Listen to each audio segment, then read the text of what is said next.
Good morning, this is Morning Coffee. I want to talk about love. Not a subject that I normally would talk about because I know if you've watched previous Morning Coffees, it may appear that I don't believe in love or that I'm not trying to look for love or that I'm running from it because, my heart got hurt. And while all that may seem to be true and have some kind of truth to it, the bottom line is that we all want to be loved. I think the problem lies in our perception of what we think love is and how we go after love. You have a giver, you have a taker. And in the giving and taking relationship, a couple of things happen, a couple of dynamics happen. One, if you have someone giving and they are giving to a point where, I'm going to leave this subject alone. I'm not ready to broach it. And I'll tell you why I'm not ready to broach it. Because I haven't mastered it. Now, what I have mastered is I've mastered how to be angry. I've mastered how to be jealous and to be envious. I've mastered even how to gossip. I've even mastered manipulation. That we all have. And we put that and pour that into the game. In fact, even calling it a game of love.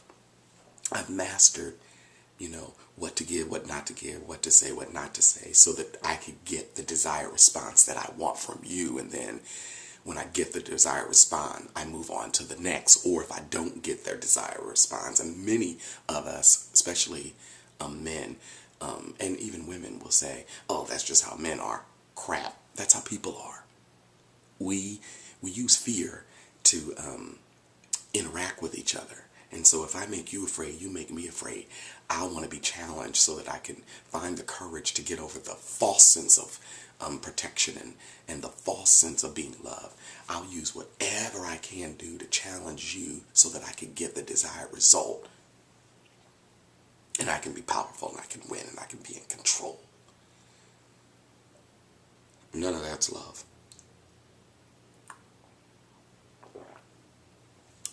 It's fear-based. It isn't operating in a place of being just genuinely happy and being your authentic self. Let me tell you something, one thing that I'm starting to realize about love. Love is not possessive. Love is not he's mine or she's mine, that's mine. What's yours is mine, what's mine and yours. That's not love. Love is, I didn't think I was going to be able to say what it is, but I'm starting to find out that love is an inner happiness. That I have content being with God within me and being content with who and what I've been created. Love is like, look at this, like if you look at my mouth, there's a tooth. And I've mentioned it before in other morning coffees, but there's a tooth here, right? See that tooth? And when I close my mouth, of course I look a certain way. I may appear more attractive, but as soon as I open my mouth and someone recognizes the tooth, they've recognized the flaw. So they're afraid that someone might not appreciate them being with me because of the flaw. But they'll pretend as if they really like me because once I close my mouth, everything is okay. But the flaw still exists, so they really can't love me until they learn to love a flaw. That's what love does. Love looks past the flaw. My gosh, this tooth means absolutely nothing in the big picture. And I'll even go further. I know I've shown many of you this before, but this is a totally different topic. So if I'm like lying down with someone, right, and they come up on this, again, they claim to have loved me until they have encountered parts of me that for them are unlovable. So my arm, many of you know I'm on dialysis. So this kind of thing happened to my arm over the years. I have met people that have touched it, that have kissed it, that have, been able to embrace it. And I think that's very loving. I have met people that have looked past this flaw or what we perceive to be a flaw. for me, it's my lifeline. I need it. So while you're spending time thinking it's a flaw, I'm spending time thinking I need this in order to live. So which am I going to do without? My flaw or you? You figure it out. Love even puts you in that frame of mind to stop and think about what is really going to work best for you.